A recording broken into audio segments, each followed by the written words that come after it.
Namo tassa bhagavato arahato samma sambuddhassa. Namo tassa bhagavato arahato samma sambuddhassa. Dhammo have rakkati dhammachari. Dhammo suchinno sukhamavahati.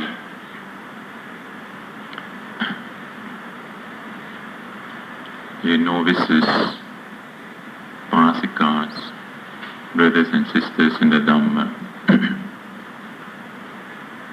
This evening, I shall talk to you a little bit about Dhamma, how practicing Dhamma can bring about protection, can protect you from various harms and dangers. This is what we say, Dhammo have rakkati dhammachari. Dhamma protect one who practices Dhamma. Dhammo suchinno sukhamavahati. One who practices Dhamma well will naturally have a good state of mind. Happiness grows in one. And little by little, some of you are beginning to experience this. If you can maintain the Dhamma in your mind. What is the Dhamma we talk about? For the last 1 week, you have heard the Dhamma preach to you, the supramundane Dhamma, how to understand, how to realize the true nature, the sublime Dhamma. It is that Dhamma, it is that teaching, that knowledge which paves the way for the liberation of your mind. How to liberate your mind from the cycles of samsara, the cycle of birth and death. The Dhamma which the Buddha realized, the natural phenomena with regards to life, with regards to existence, the true nature of life, the true nature of the world.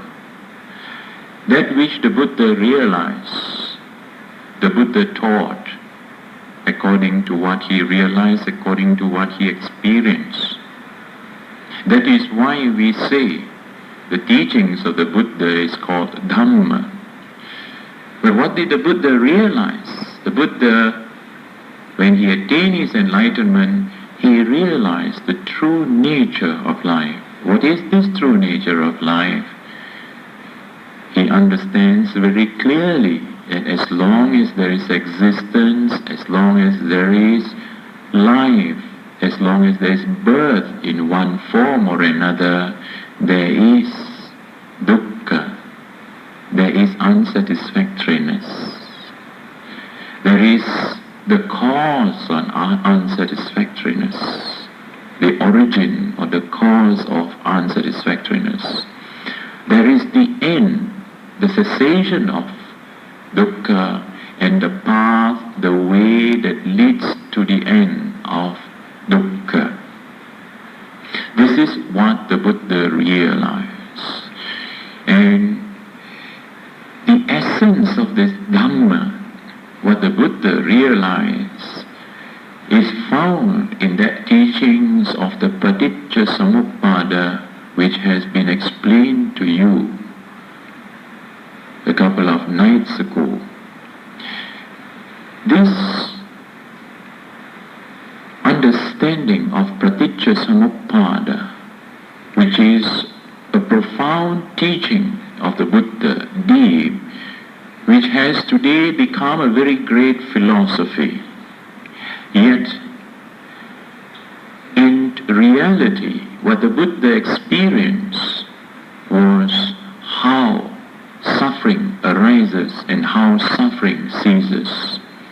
On the night of his enlightenment, on that full moon day of the month of Vaisakha, what happened was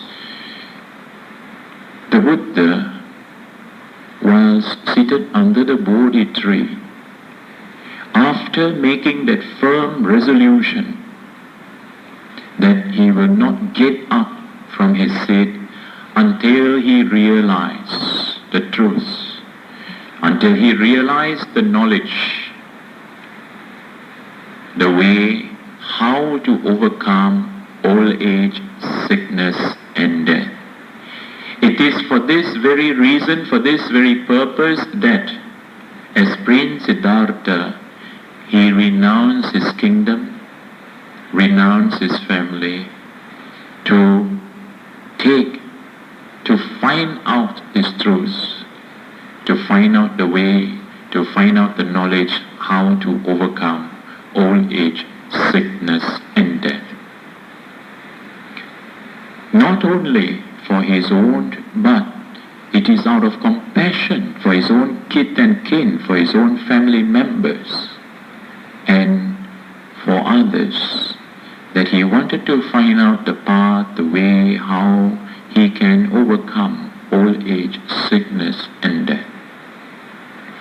It is this knowledge that arose in him on the night of his enlightenment. The first knowledge that arose in him was he had the ability to know, the ability to recall his past lives. Pubbé nivasa nusati jnana. He was able to see his previous life. 1, 2, 3, 4, 5 appeared before him very clearly. He could recall whom his parents was, brothers, sisters, where he was born and so on. As he dwelt on this subject, he was able to see multiples of them, 10, 20, 30, 40, 50, and multiples of that, up to thousands of his life, past, previous existence. After seeing his previous existences, he turned his attention. During the second watch of the night, he saw how other beings, how beings die and are reborn according to what they have done, according to their karma.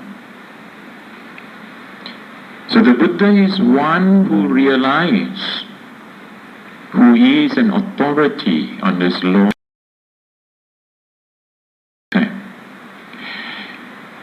The Buddha realized and saw how beings die and are reborn according to their actions, what they have done. Chutupapata jnana. This is the knowledge that enables him to understand how beings die and reborn again in different realms of existence. Some human beings, it's not necessary for human beings to be born again as human unless they have those human tendencies, develop those traits, those characters befitting human beings. Otherwise, they can be born in other realms of existence. Traditionally, we speak of the 31 planes of existence. There are the lower states of existence. We say the lower states of existence because there are beings who are unable to please the senses as much as the human realm. In the human realm, you find that you are able to please your senses. You're able to please your eyes, your ears, your nose, your tongue, your body, and your mind up to a certain limit. And we measure that the ability to please your senses, to enjoy. That is how we say. With reference to the human level, we talk about the higher, whether higher or lower levels of existence. The lower level of existence, you find beings who have more discomfort, more distraction, and they cannot please the senses very well. The higher levels of existence in the Deva Lokas, they are able to please the senses more than the human beings. However, in all these planes of existence, beings that are born in any one of these 31 planes of existence, they are not permanent. They may live for very long periods of time. Sometimes we talk of eons, that is, from one world cycle, from the time the earth, from the time the world come into being, and the integration and the disintegration of world systems. Some beings, like the chief Deva, who is the chief of the 6 Deva realms, Lord Sakra or Indra, he lives about, according to our calculation, 36 million years. So, you can imagine, one day here, we live, you can live for 100 years. Right? So, this span of time, long span of time, and they have their own retinues. They have, in the Deva realms, it is like, to some extent, like the human realm. Just like you have in a country where you have a leader and you have ministers and subordinates and workers and so on. In those Deva realms also, they have the chief. And the chief has their subordinates and helpers, you see. Beyond these Deva realms, although they are able to enjoy their senses to a very great extent. They have good life out there, but there's a little of suffering because they are not born in those higher realms of existence. They are not born as little babies and having to grow up to study for examinations and so on. They are born as adults. And some of you find that, being born in a family with father and mother sometimes becomes a big hindrance. You want to do something, your parents don't allow you. So, prefer to be born in the Deva realm as an adult form, no father, no mother. But still you have a leader there to control you sometimes, depending on the virtues and merits that you have. Although they are able to enjoy good lives there, sometimes they live in delusion because the lifespan is very long. So that makes them think that they will not die, that they are permanent. Now, just as the human beings, just as when you see how insects and flies die, how ants die, after a few days, after a few weeks, they die before you. So you think you are a very great person. You think you are a very powerful person. That is what has given rise to that idea. Some religion has made the human being as the Lord, and all animals are under their control, so they can kill any animals that they like. Buddhism does not look upon in this manner. All lives are sacred. Now, in those realms of existence where they have a very good, pleasant life, imagine when you live a good life and one day, for a long time you got used to all those pleasures and comforts. One day you will have to die and reborn again in other planes of existence.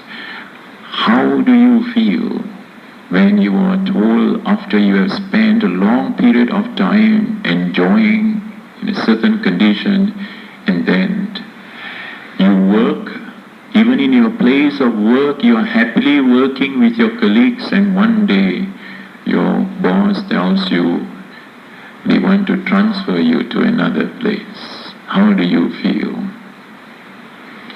It is a great grief, sorrow arise. This is what the Devas experience when they are about to leave their world to be reborn in other realms of existence. Beyond the Deva realms, there are the Brahma realms, the realms of the Brahmas, forms and formless ones. In those realms of Brahma realms, they have gone beyond the senses. Those of you who develop the jhanas, first, second, third, fourth jhanas, if you happen to die in the jhana while you develop the jhana, you were born in those realms of existence. So you must know how to get out of the jhanas. Right? And because you develop these jhanas, Brahmas also like you very much. That is why very often they come to visit you. And they protect you. They have the ability to protect you.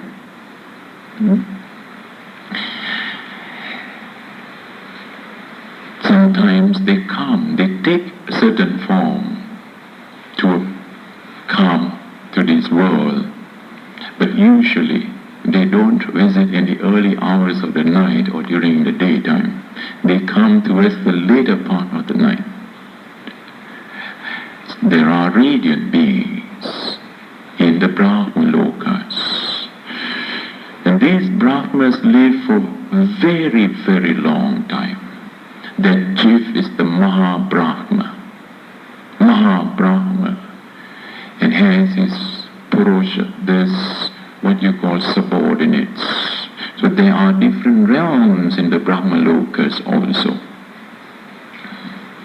But they think that they are permanent, their lives, because they are able to witness, they are able to see how the world form, integrate and disintegrate.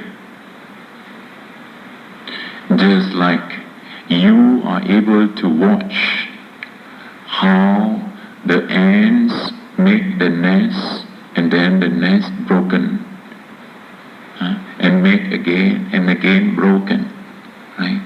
Those Brahmas are able to see how worlds come into being. So they think they are permanent beings, right? So if you one wish to be born in that, please think twice.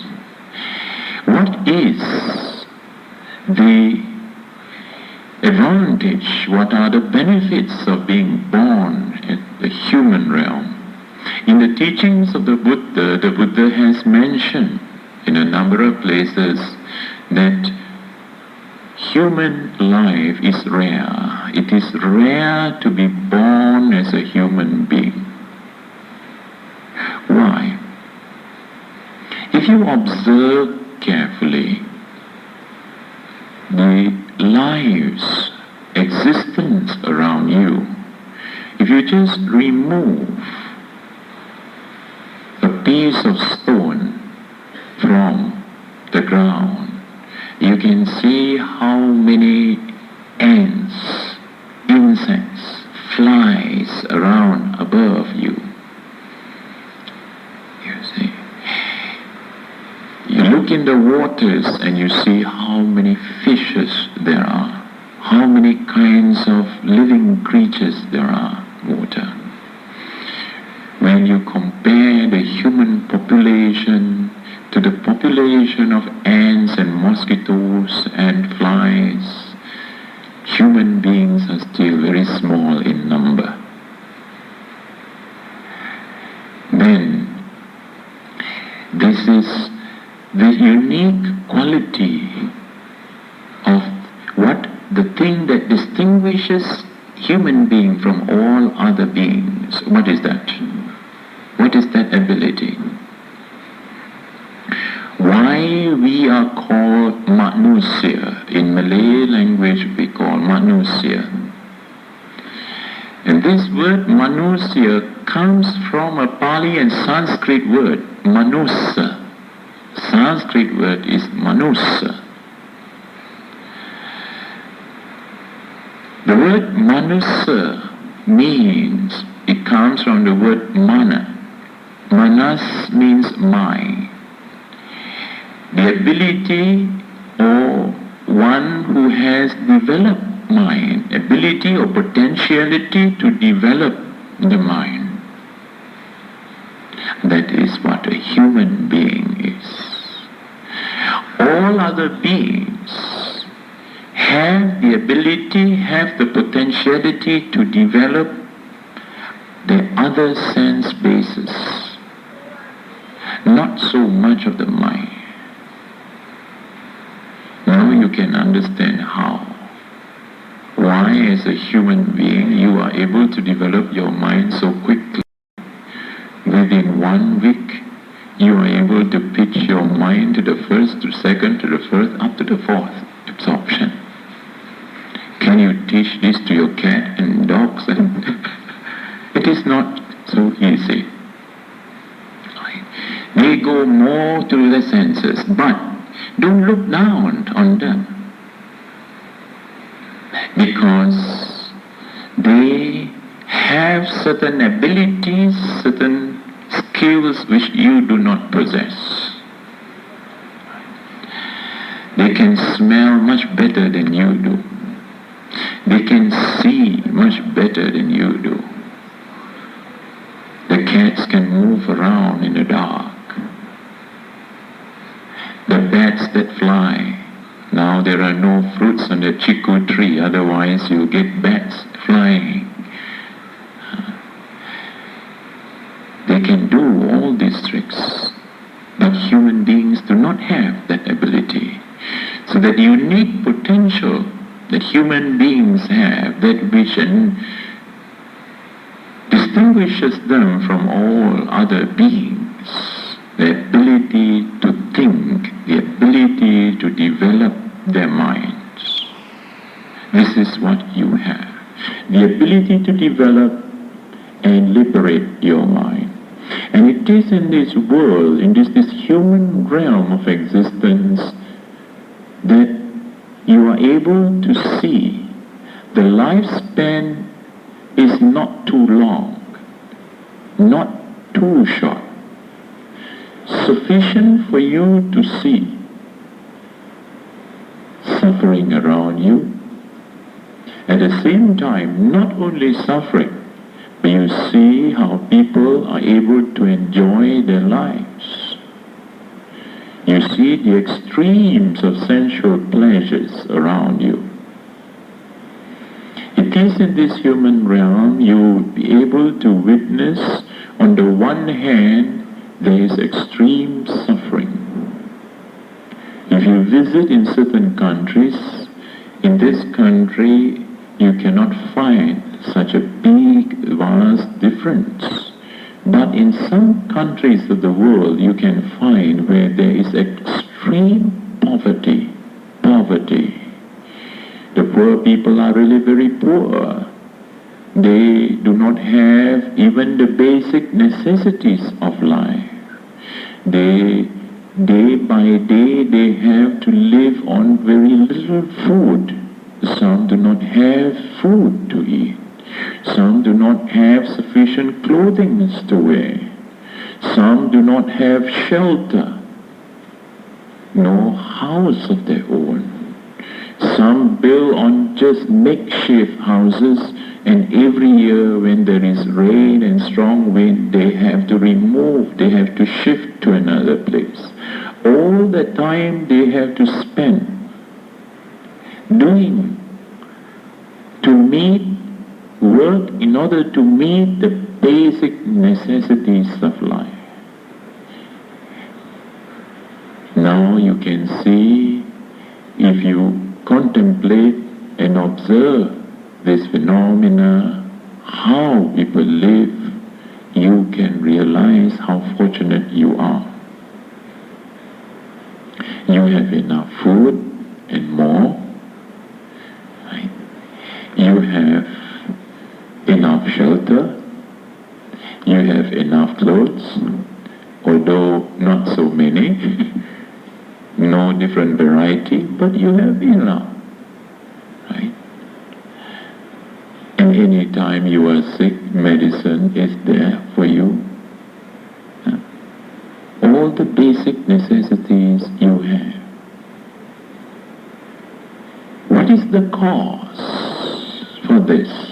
Why is it that some do not have even the basic necessities of life, and some have all these necessities, and some can live in luxuries, in the laps of luxuries, in the laps of comforts, like palaces, their homes. Now, you can see these extremes in certain countries. The place where the Buddha was born, and still today you can see these extremes. On the one hand, there's poverty, on one hand there is also great wealth, the other. When you see these two extremes, then you can understand the realities of life. Those people who have all the money and all the luxuries and comforts, still they are not happy. So you find, where is the real happiness? The real happiness comes when you live, after you have lived for some time, you work and to enjoy your life, to acquire various property, wealth, and so on. This is what most people, in fact all worldly people, think. They all want happiness. How do they measure happiness? Happiness in the form of luxuries, in the forms of comforts, in the forms of money, forms of property, wealth, and so on. But if you have the opportunity to be born in one of those homes, or to associate with people who have all those things, look into their lives and see, are they really happy beings? You will find that even those who have everything what the world can offer to them, still they do not have. They still are not satisfied with that. That is why the Buddha says there is the worldly happiness. Buddha did not deny that there is such thing as worldly happiness. There is also another kind of happiness, which is what we call pabbajjang sukham. Pabbajja sukham is the happiness you experience through renunciation, the spiritual happiness, the contentment that you experience. And when you develop your mind, you experience the peace within you. That peace within you is something that nobody can rob, nobody can take away. You can stay now, you can sit down on the floor like this for hours on end. When you develop your mind and develop the levels of develop your mind to greater heights, you experience the bliss, the peace within you. You have the contentment. You don't need a television, you don't need video, you don't need newspaper, you don't need magazines. See, you have proof to yourself. Right? Now this is the value of a training of this nature. You realize it is to give you an opportunity to realize that there is another kind of happiness. So that after this program, when you go back to lead a very worldly life again for most of you, and when you cannot get the total satisfaction, don't despair, don't give up hopes.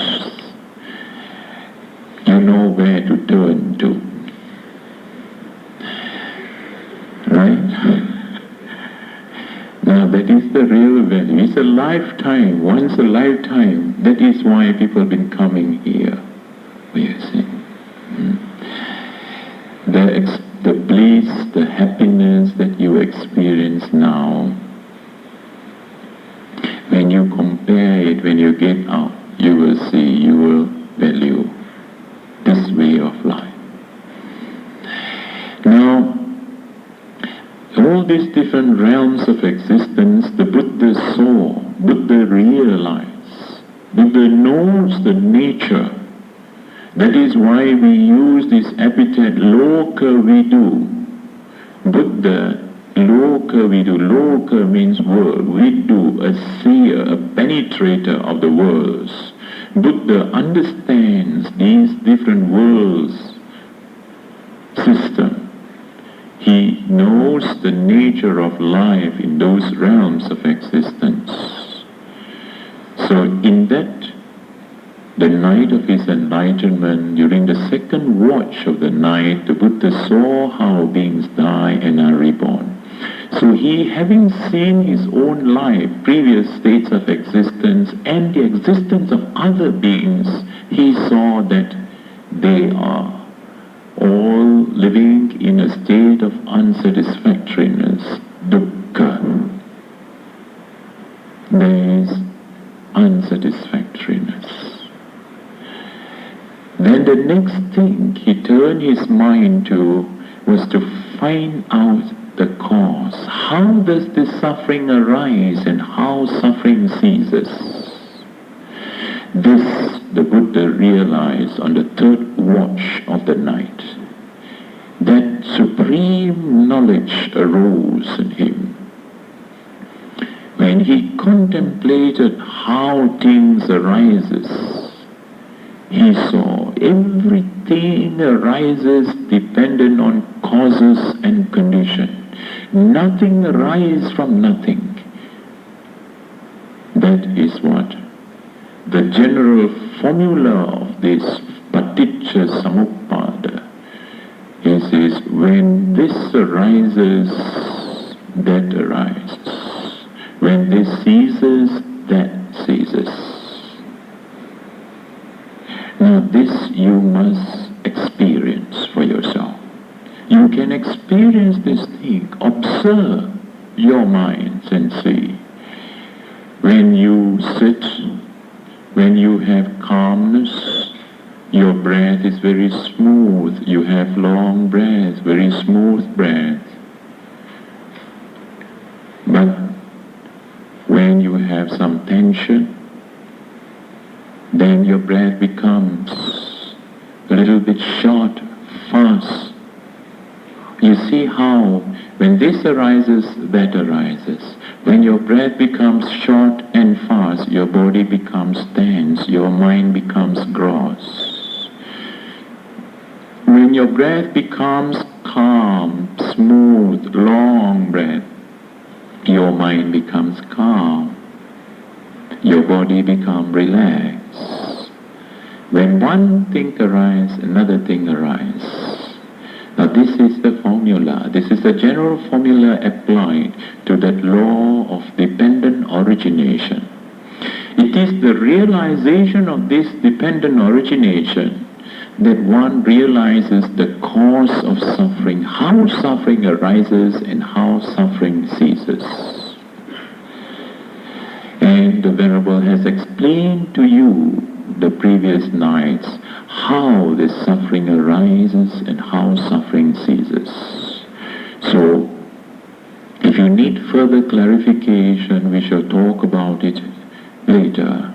Tonight, we wish to talk about how we get out of suffering and how we are able to get out of this samsaric existence, the realms of birth and death. What are the things? What are the fetters? What are the bonds that binds you to this round, to this cycle of birth and death? This you find in the teachings of the Buddha in terms of what is called Dasa Sangyojana. Dasa means 10. Sangyojana means fetter. Fetter, something that binds you, something that chains you down.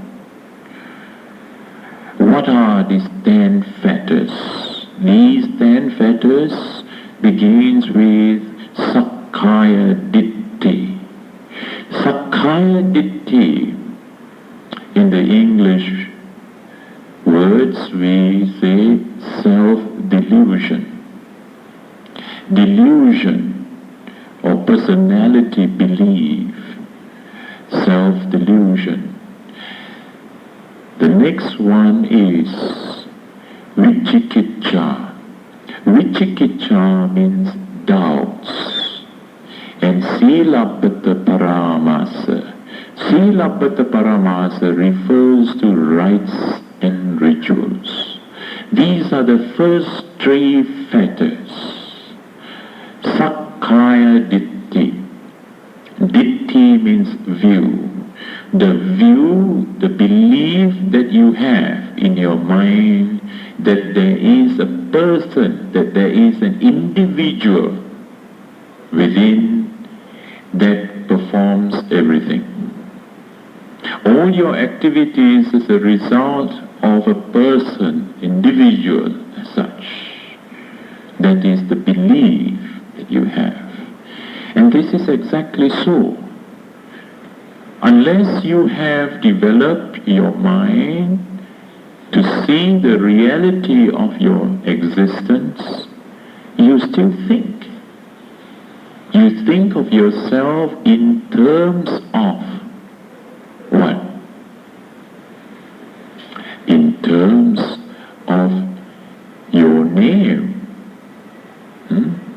You are so-and-so, right?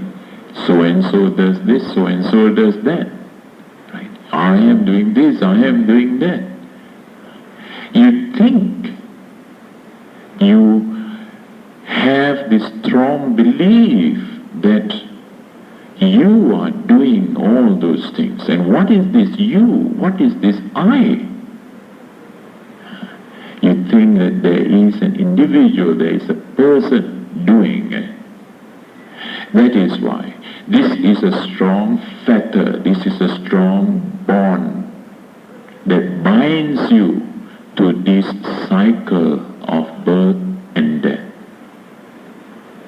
To break this cycle of birth and death, that is what the path which enables you to break the cycle is for you to develop your mind, to develop your concentration and insight so that you can see the true nature of your being.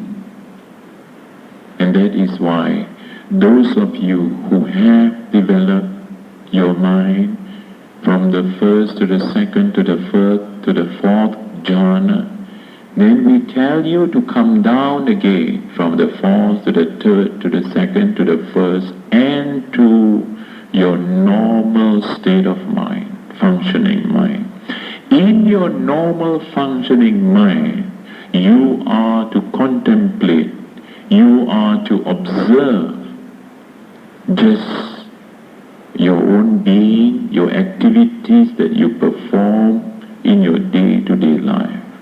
Observe it in the form of mind and body, nama, rupa. Whatever you do,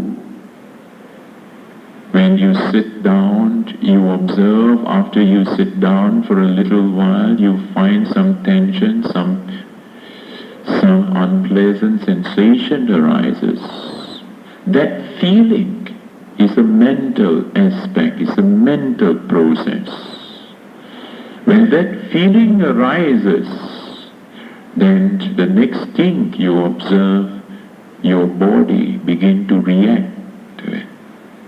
When you feel some itch around you, your hand immediately go and scratch. There is feeling, mind aspect, mental aspect, nama, and body, rupa. The sound that you hear is a physical phenomena, rupa.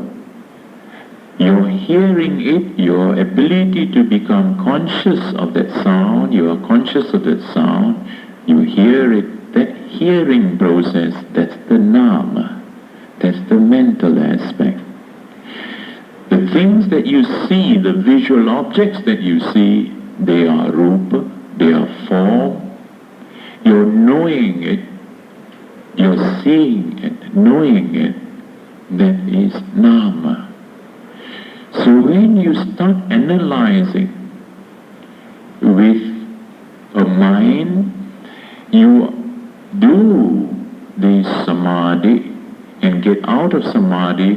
When you develop the samadhi in this manner of getting into the first, second, third, fourth jhana, 4, 3, 2, 1 and normal, then it helps you to control your thoughts, control your mind, so that your mind will not be wandering here and there so much. So when your mind do not wander here and there, your mind becomes more steady. And with this steady mind, you are able to penetrate, you can use this mind to observe whatever phenomena that arises. And whatever phenomena that arises, you observe it as mental and physical, nama, rupa. Then you will begin to realize and you begin to see that what is it that is performing your day-to-day activities, even stretching your hand. If your mind is calm and quiet, you will observe. It is the intention. There is an intention, there is a thought that arises to stretch your hand, then you stretch your hand. When you want to scratch also, there must be the feeling that arises, and then you move, your body reacts. So you see cause, you see there is the mind and body working. When you walk also, you see how there is the intention to move. Then your body moves, your leg moves. There is the mind aspect and the body aspect, mind and body. So there you see only mind and body performing. You see a series, all your activities are performed in terms of mind and body. Having seen this, you will also see cause and effect. How your mind conditions the body. You go through a similar exercise of seeing cause, nama, rupa, of mind and body phenomena. You see how, when you are seated, whatever sound that reaches, comes to your ear, that is a cause. You're hearing it. Ear consciousness arising, that's an effect. Once you hear it, the conscious ear becomes conscious of the sound. Once there is a consciousness, a thought arises. So that consciousness becomes a cause to the effect is the production of a thought. When the thought arises, observe the thought. When the thought arises, then that thought condition you to speak or to act or to move your body, right? So you see how the thought conditions body, conditions another action. So you will be able to see a series of cause and effect. Cause and effect. This is what karma is about. Cause and effect. Cause and effect. When you walk, you observe, having seen, having trained your mind to see mind and body, how mind and body function, you will soon realize that when you lift your leg, there is the intention. The intention comes to move, then you lift, and you move. That intention, that mind, is the cause. Then the effect, body movement. Right? So, cause and effect. When you realize this, you see mind, body, and cause and effect. Now this is the mechanism of your activities. Then, if you are able to see cause and effect, then the next thing, the next step for you to train the mind is to see how the cause arises and ceases. The effect, when the cause arises, effect arises. When the cause ceases, effect ceases. Right? The sound arrives and gone. As soon as the sound arises, your ear, you listen, you hear. Ear consciousness arises. Now the sound is no more. Your ear consciousness is not working. Some other consciousness starts to work. Right? Similarly, when there is a feeling, when there is a, whether it is be a pleasant or unpleasant sensation, when that feeling arises, if it is an unpleasant sensation, feeling arises, then your body moves. Right? If it is a pleasant sensation, then you feel more relaxed. And your mind creates another thought. Observe these phenomena carefully and see how feeling, when there is pleasant sensation, it goes away. You feel calm, peaceful. When the unpleasant sensation comes and it goes, any sensation, for example, whether it be pleasant or unpleasant, comes and goes. You can enjoy a little pleasant sensation. Now you can see how in the morning it's very nice and calm, and in the afternoon comes, you start to feel. This feeling, this sensation that you experience, they don't last. You observe these phenomena carefully and see how feeling, when there's pleasant sensation, it goes away. You feel calm, peaceful. When the unpleasant sensation comes and it goes, any sensation, for example, whether it be pleasant or unpleasant, it comes and goes. You can enjoy a little pleasant sensation. Now you can see how in the morning it's very nice and calm, and in the afternoon comes, you start to feel. This feeling, this sensation that you experience, they don't last. Rise and fall. You must see the rising and falling in one moment. It's not two moments. Udaya, Abhiya, Jnana is to be seen, is to be realized in one moment. Rising, falling is one moment, not two moments. It is for the sake of explanation that some scholars have tried to explain rising and falling in terms of three moments: rising, reaching a peak, and falling down. Upada Titti Bhanga. This is found in the Abhidhamma doctrine. And this is what? It is from this scholastic approach that other scholars, other philosophers have pointed out the flaw in this theory.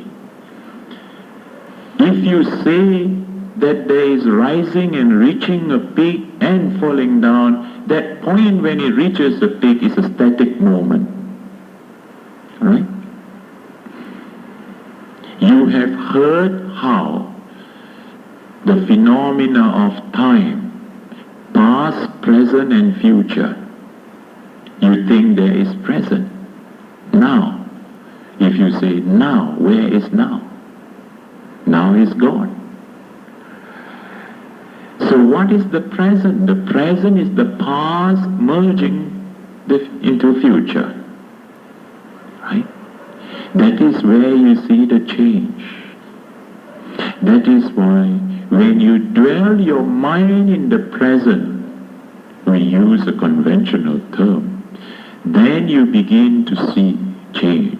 You will be able to observe change, the phenomena of change, when you dwell your mind in the present, because the past merge to the future. In this manner, when you develop and see cause and effect, you see cause rises and falls. Everything, the sound rise and fall. Even your body, when you move, there is a series of rising and falling, rising and falling. So you observe this rising and falling in a very general manner. Whatever phenomena that arises, that strikes you at your sense basis, you observe that phenomena as rising and falling. If it is a thought, you observe the thought rise and fall. If it's a feeling, you observe a feeling rise and disappear, appear and disappear. And sometimes you see, some of you see some forms. When you close your eyes, you see certain things. Even that thing that you see, you can use that image to see how it appear and disappear. This is how. Until when you develop this, after you are able to see it generally, rising and falling, then you concentrate at one point, not at one spot, but you concentrate on your breathing in and out in the form of rising and falling. This time you don't concentrate on one point. This time you observe the breath rising and falling, rising and falling, rising and falling. And when you observe this phenomena of rising and falling, you will again begin to see, begin to experience your mind rising up higher and higher and higher in a vertical direction. And this time it's inward movement, and it is not this samatha with samatha samadhi, not the jhana kind, but it is of another kind of samadhi. It is called the vipassana samadhi. Vipassana samadhi is the kind of samadhi, is a kind of concentration that you develop when your mind observes the characteristics of existence in the form of anicca. When you begin to contemplate on rising and falling, your mind, your wisdom begins to develop. And when it reaches to a certain height, then that with that concentrated insight, any phenomena that happens, your mind will be at any moment be able to catch and observe and realize its true nature.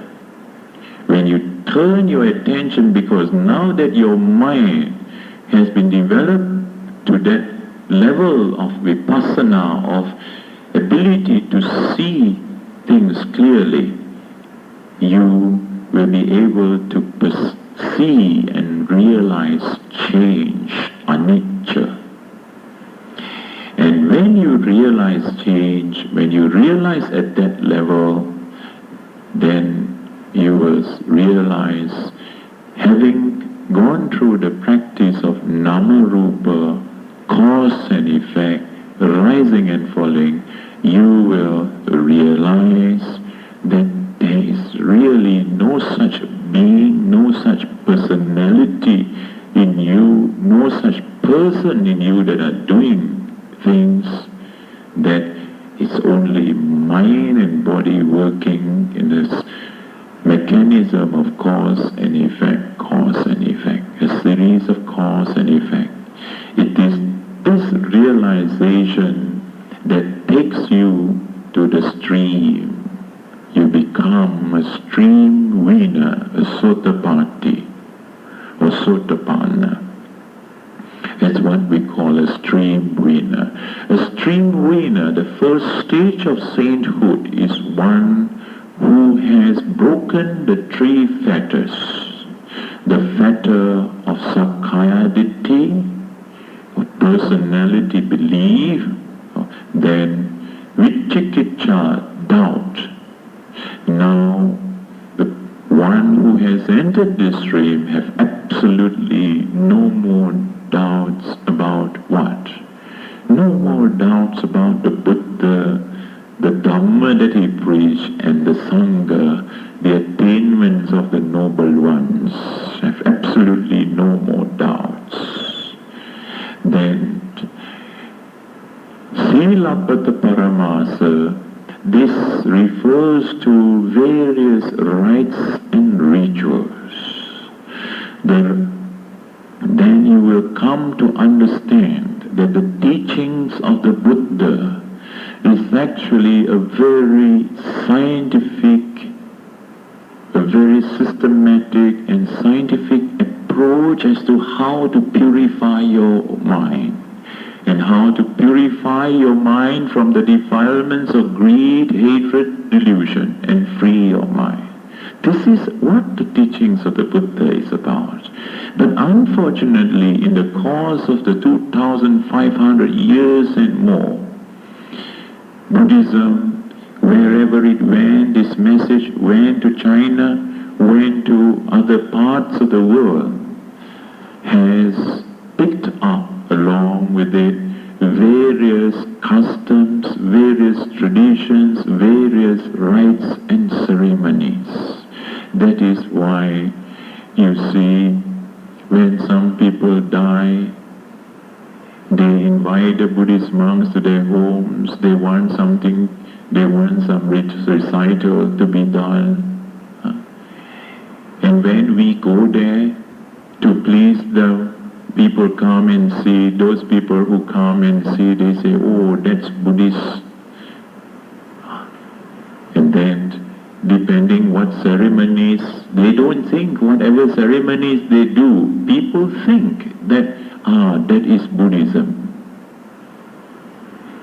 So if they see people burning houses, burning cars, burning aeroplanes and so on, what you see? Then they say that's Buddhism. This is how other religions begin to belittle, they laugh, they criticize Buddhism. How they criticize what? They criticize these ritualistic, these rites and ceremonies. But they cannot stand up to the real teachings with regards to the Four Noble Truth, Noble Eightfold Path. Paticca Samuppada. Pose them this question, see where it is that. Can they criticize these things? No. It is the outer part, and they are those frills and truths of religions. This is something that I'm sure many of you, there are quite a few of you who throughout this 1 week you are perhaps shocked to hear about Buddhism, and you say Buddhism very deep, because according to your understanding of Buddhism is that when you are sick you come to temple, you get some blessing and you are well. That is Buddhism. For some of you, Buddhism is coming to temple and offering on full moon day and new moon days, and bringing some apples and oranges, offering to the Buddha. After a little while take it home along with you, and that is what you practice Buddhism. You don't laugh at these things, and although I say these things because I also have done these things before. I followed my mother, I followed my parents to the Buddhist temples, not only to the Buddhist temple and all the different deities. And Buddhist monks are very clever people, since we don't convert people from one religion to another.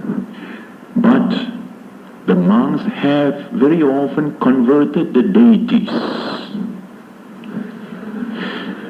When they convert the deities, then the people who pray to the deities, they also get converted. They have made quanti Buddhists. And they have made quite a few other deities Buddhists. But actually, do not think that those deities, those who have, after listening to Dhamma, they can have, although they may not profess a religion as such, but they can have understanding, they can have appreciation for truth. What you say? So they may sometimes take sides to that. What you say? So you see how Buddhist practices, what people do in the name of Buddhism. There are so many things that people do in the name of Buddhism. This is something that you have to understand. And when you really practice the Dhamma, when you practice and realize the teachings of the Buddha, you can see the real beauty of Buddhism. And what others are doing, but please do not laugh at them, because you had also once upon a time come to this temple looking for urns where to put the joystick, praying in this direction, that direction, up and below and so on, going round the temple, putting the joysticks and going back happily, and putting in your, what you call, forms, and says, I am a Buddhist. But when you ask do you know something about Buddhism? Then you start to scratch your head. I did that. I started to learn about Buddhism when I was studying overseas. When I stayed with in a Jesuit seminary, and one of the seminarians, these are people who are trained to become priests, Christian priests, fathers. One of the students came to my room and asked me about my religion. I don't think he wanted to convert me, but he wanted, out of sincerity, to know more about other religions. I told him I'm a Buddhist. Then he asked me, can you tell me something about Buddhism? Then I told him what my parents did, what my grandmother had told me, told him grandmother's stories. After talking to him, I felt a little bit, I was not certain, I felt a bit remorseful, felt whether I told him the right things about Buddhism or not.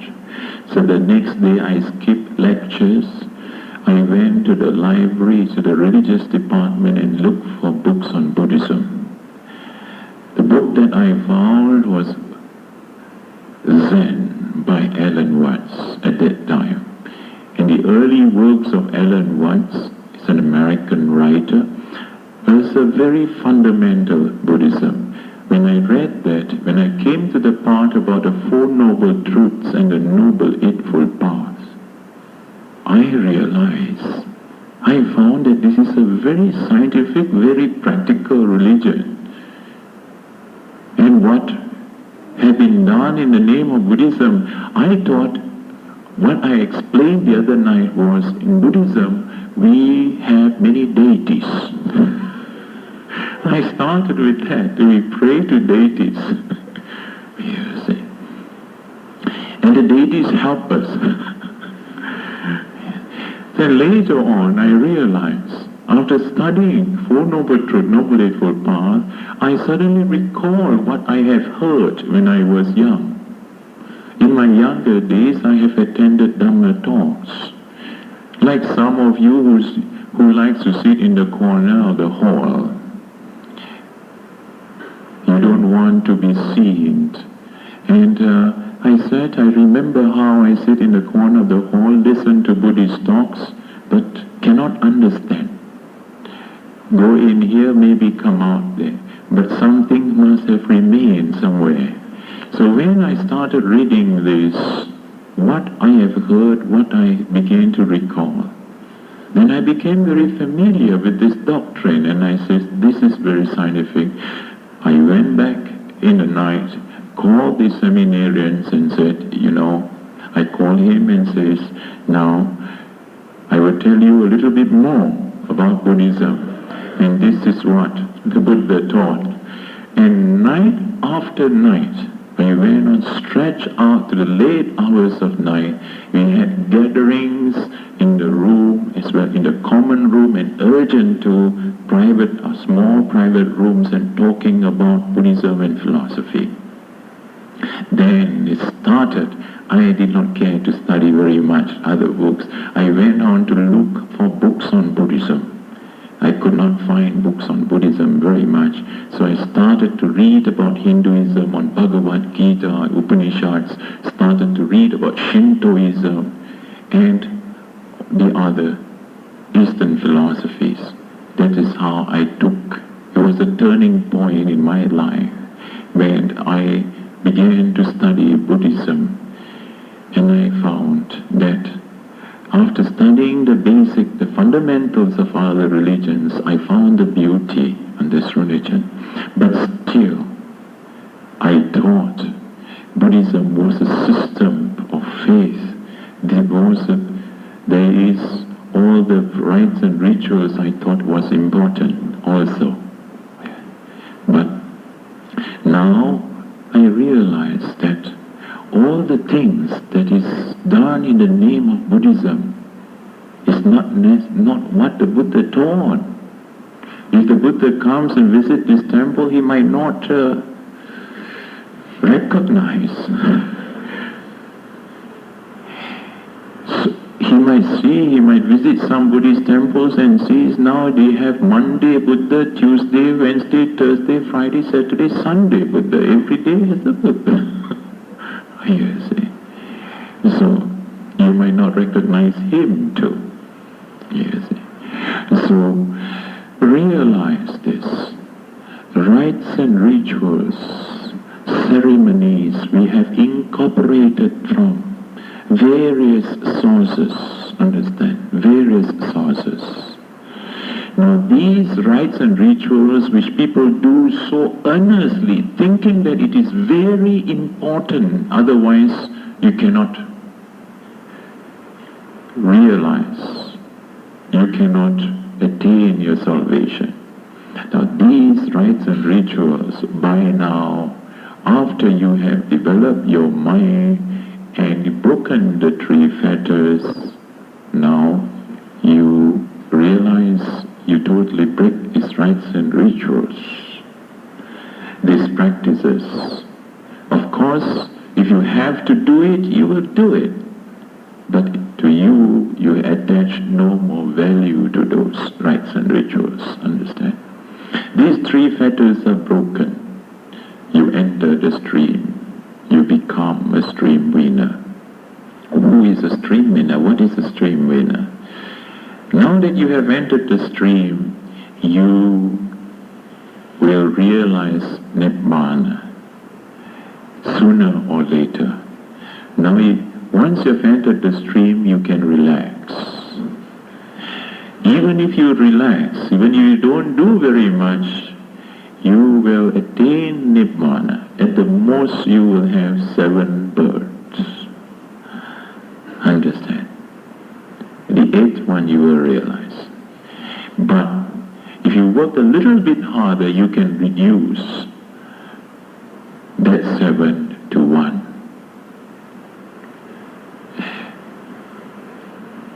If you look and if you consider what is happening around this world today, the trouble that little ones have to grow, study, take tutorial classes, and think carefully whether you want to come back again. Now, that is Sotabana. It is like this. Once you have seen, like a person who moves in the jungle, and it is, you walk and walk and walk from morning until night when the sun is all very dark and you cannot see the path, you do not know how to get out of the forest. Suddenly, a lightning, there is a lightning, a beam of light flashes and you see the path. You turn around and you move in that path, right? And then it becomes dark again. But you have seen this path and you walk in that path, right? Whether you walk, you run or you crawl, you will get out of it. Now, this is the realization that a stream winner has. Definitely he knows the path already. Now, if he goes on to persevere, there is another level of purification to perfect his mind. 2 more things, 2 fetters he has to put under control. These 2 fetters are called Kama Chanda Vyapada. Kama Chanda is sensual desire. Vyapada is aversion or anger. 2 things which 2 fetters which you have to reduce and be able to put under control. How do you do this? Here, once you reach that level, once you have entered the stream and you realize the bliss of friction, which you yourself will realize it, and you can take the resolution that if you have entered the stream, let me realize this bliss, this friction. When you take this resolution, you will see that even without meditating, you will experience the bliss which you have experienced. And you can do that again and again and determine how much time you want to spend, you will be able to have that.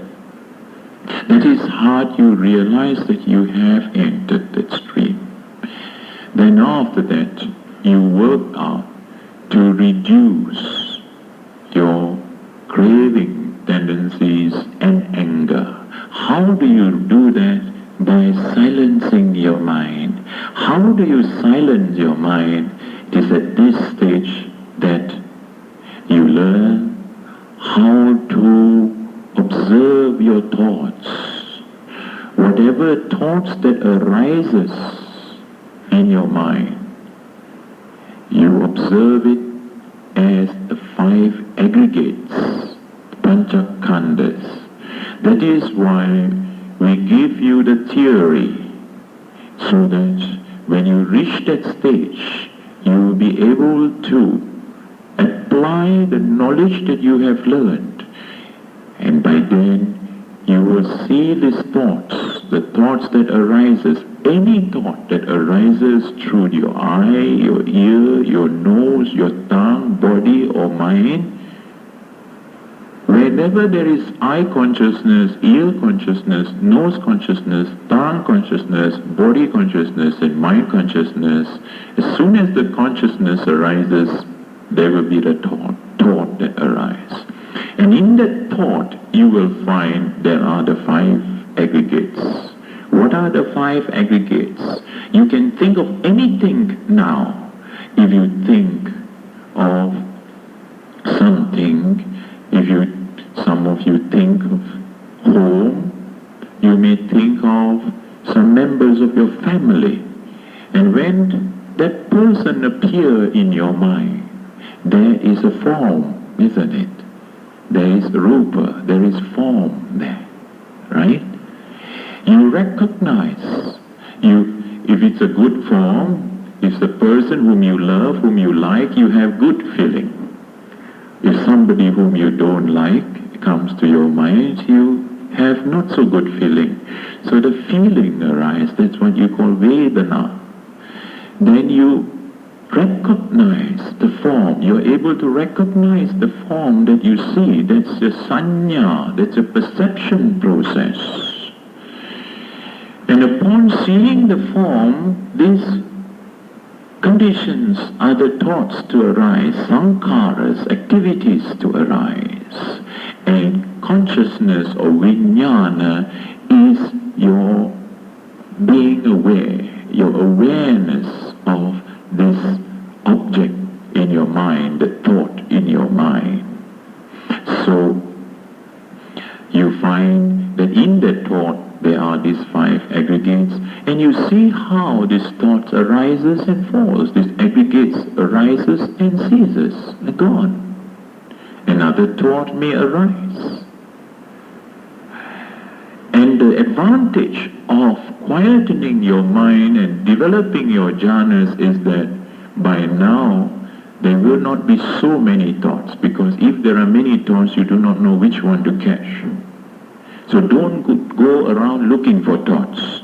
Only when those thoughts arises, then observe them, and then you can analyze them into the 5 aggregates and see how it rises and falls. Now by doing so, you will discourage the thoughts from the thoughts formation. You discourage other thoughts from arising, so that the space, the lapse between one thought to another thought will be longer. Then you experience the peace within you.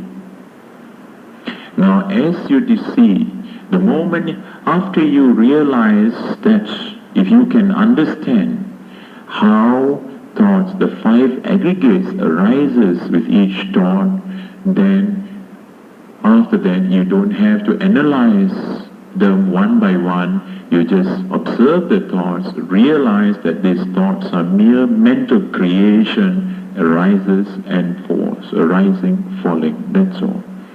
Then you become very still, your mind becomes very quiet, less and less thoughts. And at a certain point where you have the control of your thoughts, if any thoughts arises, you observe the thought, it goes away, you have control of the thought. Then at that point, when you observe your mind becoming very still, then you can observe although it is still, there may be few thoughts arising, and see how the thought arises and falls. And when you can see, when you have pitched up your mind to watch the thoughts rising and falling, your vipassana samadhi will rise. And here, you can intensify your vipassana samadhi again by observing your breathing, rising and falling, rising and falling. Then you pitch up your Vipassana Samadhi to a higher level, and at that higher level you'll be able to penetrate and see anicca and realize the phenomena of change at a deeper level. Then, upon realizing, your mind suddenly becomes more peaceful, even more peaceful than you experienced in the first stage. Then you have now the ability to control your thoughts, control random thinking. You still have the ability to think, and when you think, there may be few thoughts, but you can control them as such. As such, you control. At that point, you have the ability to control your sensual desire and aversion. In order to overcome, in order to eradicate sensual desire and craving and aversion, you need to further silence your mind. Further silence your mind until your mind becomes totally silent, and you find now your mind, after going up and up, your mind now begin to rest to a certain level where you experience peace, just the beautiful peace and quietness. You can still think. As soon as you think, there will be no more proliferation of thoughts in the mind. Under normal circumstances, when you think of something, your mind don't stop there. You keep on, more and more thoughts around that area. But by now, after you have developed to this stage, you can think of something, you can plan things, but after that, your mind, no more problems.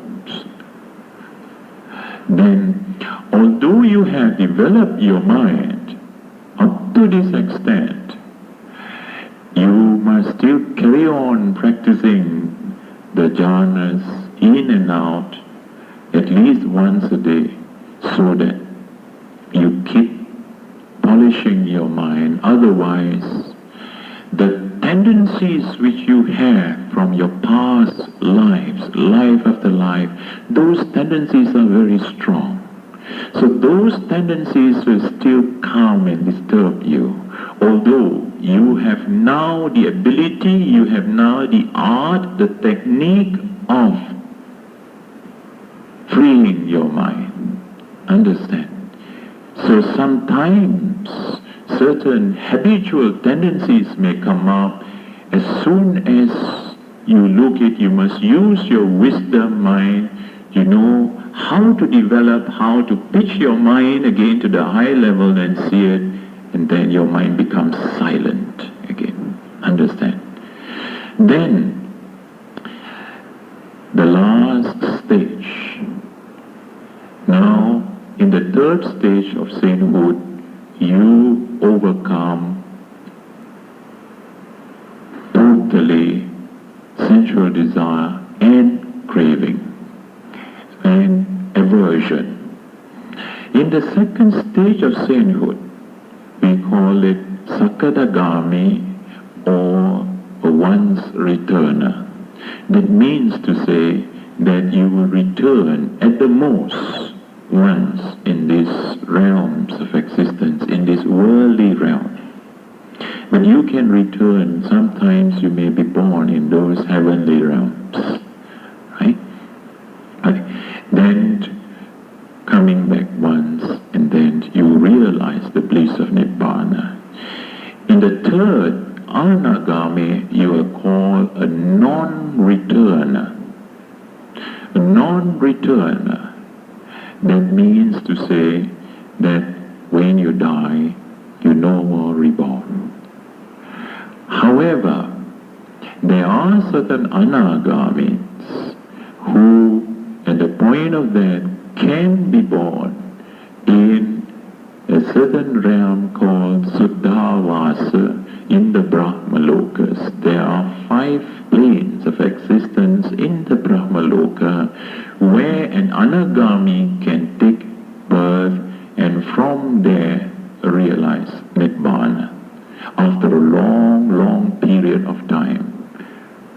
After overcoming and 5 other beliefs that they have, because the last stage, that is the last stage of sainthood of Arahant, one has to overcome 5 more fetters. What are the 5 fetters? Rupa Raga, Arupa Raga, Udacha Kukucha, Mana, Avijja. Rupa Raga means the craving for form. Arupa Raga, craving for formless realms.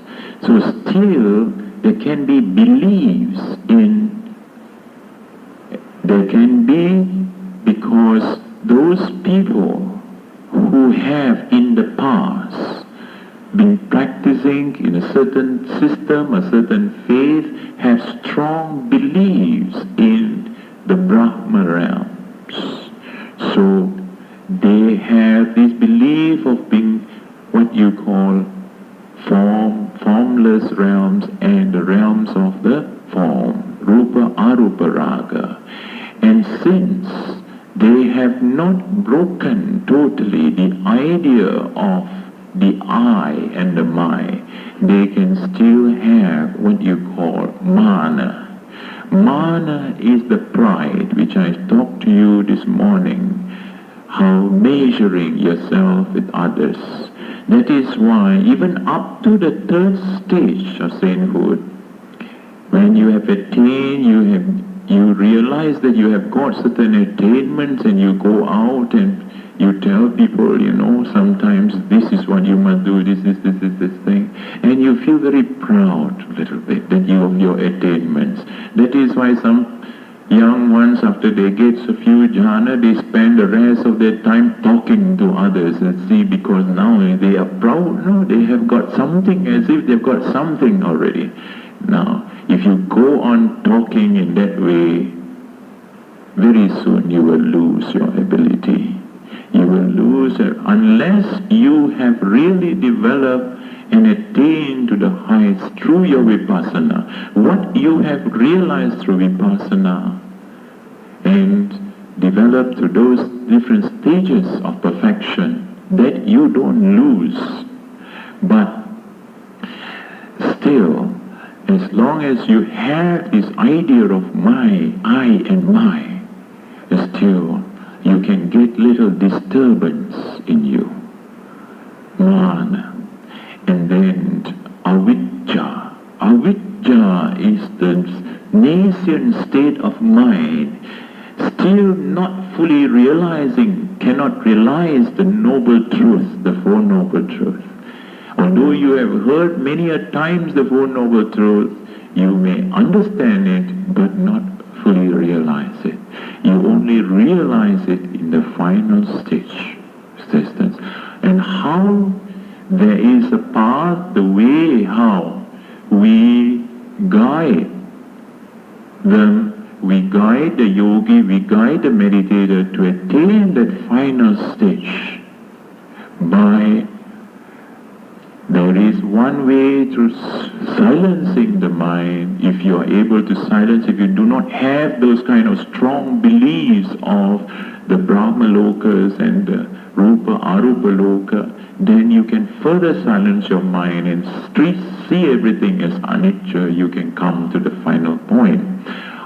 However, if you still have that belief, the strong belief, then we advise you to do the 6. Watch the 6 bases: eye, ear, nose, tongue, body, and the mind. And you observe from all these different senses, sense organs, how the external objects, sense objects, comes into contact with the sense organ, consciousness arises and the thoughts arises, and see this as a series of cause and effect, then you begin to realize there is no I am seeing, there is no I that hear. It is only a series of cause and effect, Then you break that idea of I and my, you break that subtle belief in, and then you have no more feeling of I and my. Then you practice the next step, the 7 factors of enlightenment, and step by step, by now, these factors of enlightenment has been developed to a certain degree, and it will now begins to mature. And we will talk about the 7 factors of enlightenment at another occasion. So for the time being, to understand that these 10 fetters, there are these 10 fetters of Sangyojana that binds you to these existence, realms of coming born again and again and again. To get out of this, to break this chain of samsara, we have to break this fetter one by one.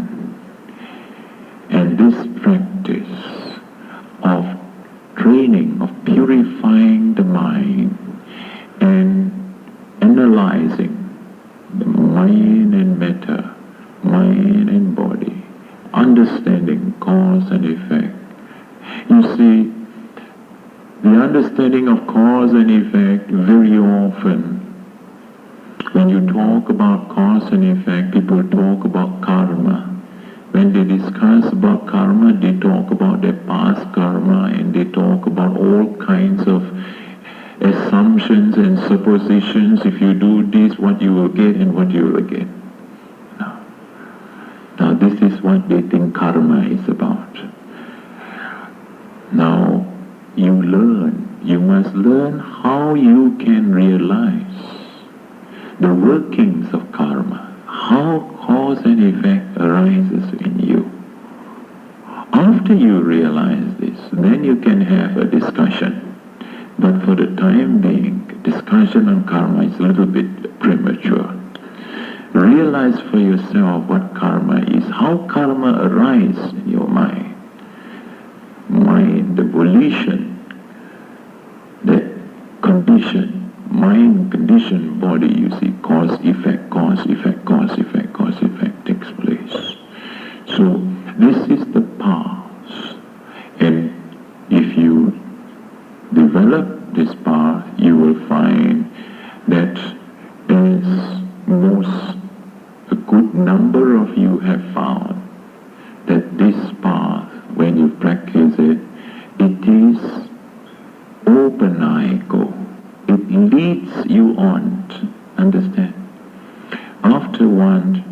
After you practice this, you realize something, you find that there is a development taking place in you. Step by step, this open-ego, move progressive forward, marching on forward like that. This is the path. By this you realize the path. And you realize whether you are doing the right thing or not. When you practice the Dhamma, if there is Dhamma in you, if Dhamma blooms forth, you will realize happiness. That's what we say. Dhammo suchino sukhama vahati. One who practices the Dhamma will experience what? Peace, bliss, contentment, blissful contentment arises in you. Understand? So any time when your mind is disturbed, your mind is upset, remember, come back to the Dhamma. Come back to the Dhamma. How do you come back to Dhamma? If you have faith and confidence in the Buddha, then you can come back to the Dhamma. Faith and confidence in Sangha, come back to the Dhamma. It is this Dhamma that when you realize, what is the realization of this Dhamma eventually? You realize the characteristics of existence, anicca, contemplate on anicca, dukkha, anatta. When you go through, in the final stages, when you go through the noble factors, 7 factors of enlightenment will lead you on until you reach the final stage and enters the void and realize the bliss of Nibbana. Now, this is the path. Little by little, little by little. So go on. Make that firm determination, at least within the next week or so. Now you have seen for yourself within 1 week how you are able to develop, but please do not get affected by others' development. Some of you begin to hear that others are developing very rapidly, and then 1 week you are not able to develop, and you get upset. You are not happy. That is what you call jealousy. Sometimes you're jealous, sometimes you get fed up with yourself. Now, this is a defilement. That is why you must practice more metta, karuna, mudita. That's why we tell you to practice in the morning, and wish not only you be well and happy, others to be well and happy, others to be free from sufferings like that. So you must learn how to rejoice when you hear, when you get the news that others have developed their minds further. Then rejoice in that and wish that they enter, they realize that their goal. When you do that, you too acquire merits. With that merits, you also develop. Understand? So, those who are achievement-oriented, you want to look for things, these things. Now, don't try to look for it. You want to see this. You want to realize that. No. As long as you want, there is the craving there. There is that wanting that you don't see it. So, practice it. When you make a determination, you determine does not mean wanting. Determination or resolution is to set your mind in a certain direction. After you set your mind in a certain direction, then you go on practicing it. Your mind will work, and it will work you to that direction. Understand? If you don't set your mind in a direction, it might go this way and that way. You might get there eventually, but very long course.